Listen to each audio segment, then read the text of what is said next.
It's your boy Big Papita 396 coming to you live. Today I wanted to send a message to all the drivers. The message is don't be the broken gear. What the hell are you talking about, Papita? Well, with a vehicle, any kind of vehicle, any kind of mechanical machine, usually there's a bunch of parts to that machine, to that vehicle. And if one gear appears to be broken, that affects the rest of the other parts. So when I say don't be the broken gear, I'm pretty much telling you work by the book as much as you possibly can to the best of your ability. Now, I'm going to switch things up. I'm going to switch, right? It's fictional, what I'm about to say. So, let's say, for example, that corporate comes by, they visit. And when they visit, for each launch, they find something wrong with each launch. For the 5 o'clock launch, they caught 5 guys doing something that they weren't supposed to do. One guy walked to the shed. Another guy was busy talking, and he didn't check his oil. Another guy didn't roll up his window when they blew the horn after the brake test. Another guy didn't do the, after the cutout, he didn't do a cut-in test where he pumped it down at 100. So that's 5 guys, right?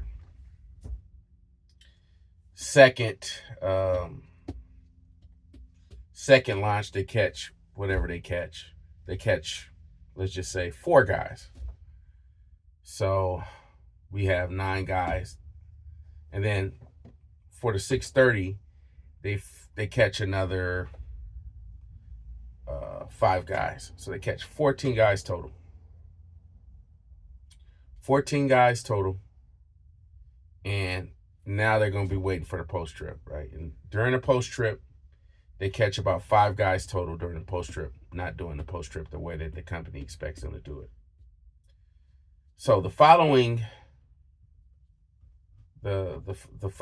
day, corporate goes over their audit with management, and they say, hey, these are the areas for improvement, specifically the pre-trip and the post-trip. So this is what we're going to do.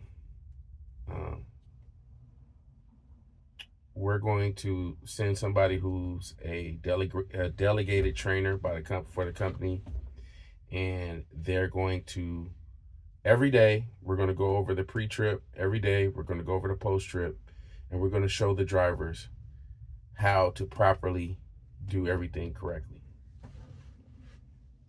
But in this scenario, there's a driver named Aurelio during the morning meeting who gets upset. And Aurelio, he calls out Cuauhtemoc. He says, man, the reason we messed up this launch was because Cuauhtemoc was busy talking and he didn't check his oil. And you guys need to hold him accountable because he's the one that held it up. And the other guys are kind of like, yeah,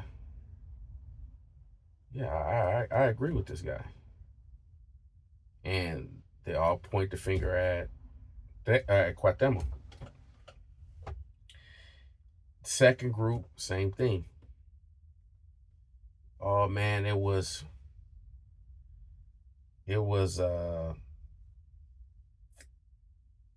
Hector that did it, right? It was Hector that messed up the launch for us, right? It was whoever else and the third launch that messed it up.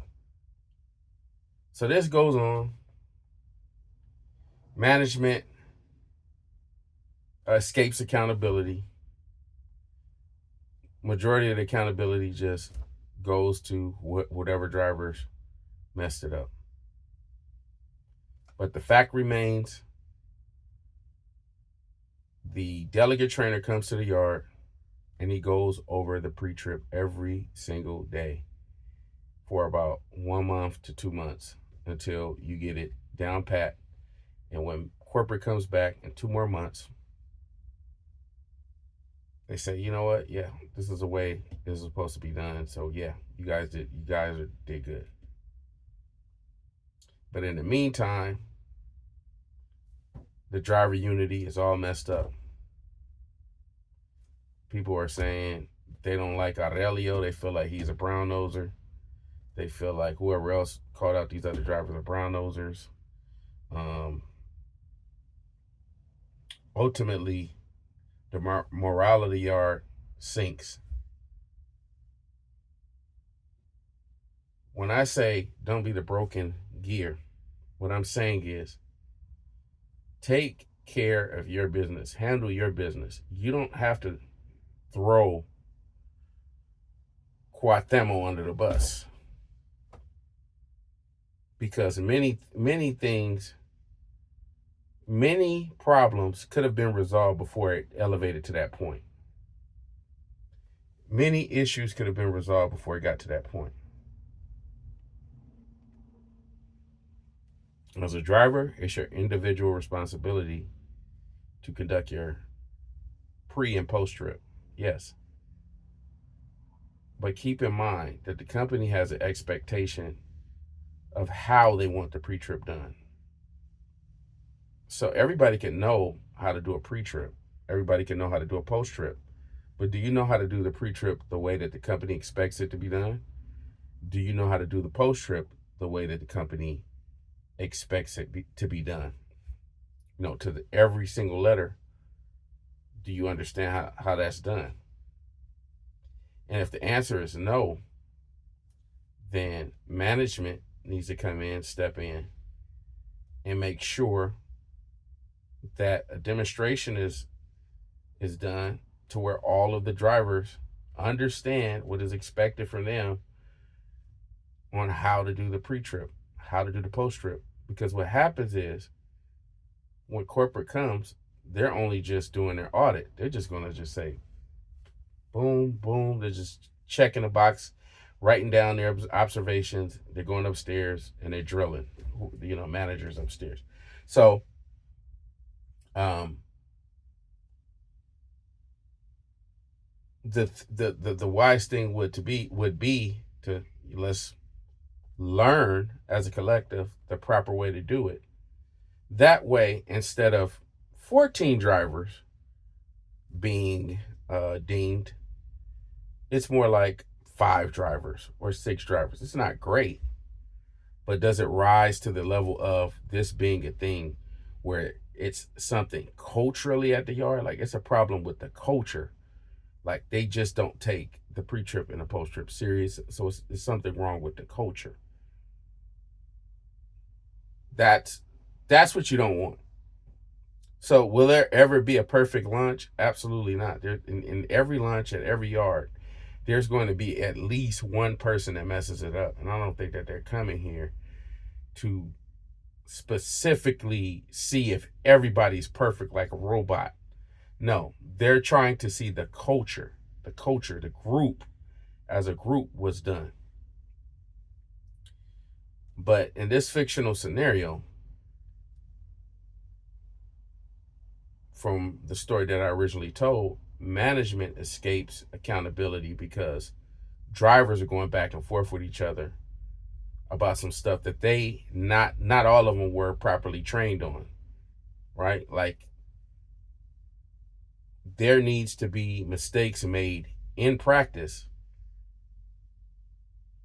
instead of the real game, because if you make a mistake in the real game, there's real consequences. You get a loss on the win and loss column. You get a loss, right? So I've always said, work by the book to the best of your abilities. But all of this stuff matters. I'll do a separate video on why all of this stuff matters, like why everything matters. This is something that I see that I don't think pretty much other people, anybody else sees. But I see it. I directly see it. I directly see what's happening. I directly see what's going to happen once corporate gets here, what's going to be their end result, and what's going to happen. And it's not doom and gloom, it's just reality. It's just the facts are the facts. And if things, yeah, I ain't going to get into that. But work to the best of your ability. Just do the best that you could do. Stop worrying about the Quatemos of the yard or whoever else, the Hectors of the yard, right? That are doing things that aren't in alignment with the company. Now, if somebody needs help, assist them, help them. Maybe they just don't know. Maybe there's a few people that are doing it in a way that that's not in alignment with what the company expects. And they need to be taught the right way. But we have to stop this thing where we're just,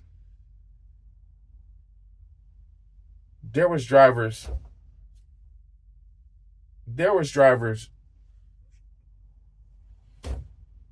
I just can't get it.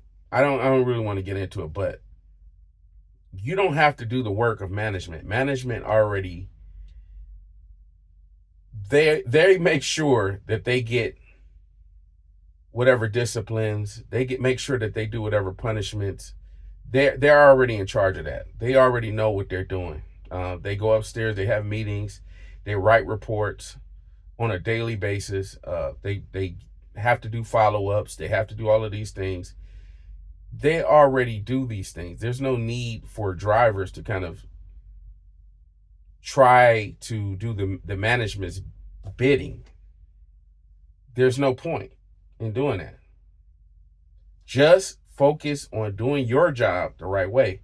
Because when something happens, right, you get into an accident or you have an injury, the very same people that you're trying to defend will put you out on blast and humiliate you or put your situation out there. So it's just not worth it. It's just not worth it. Just focus on you and be the best version of yourself as a driver. We all can improve, all of us. All of the drivers can improve, all of the management can improve, all of the supervisors can improve. And as long as you have that mindset that your gear is properly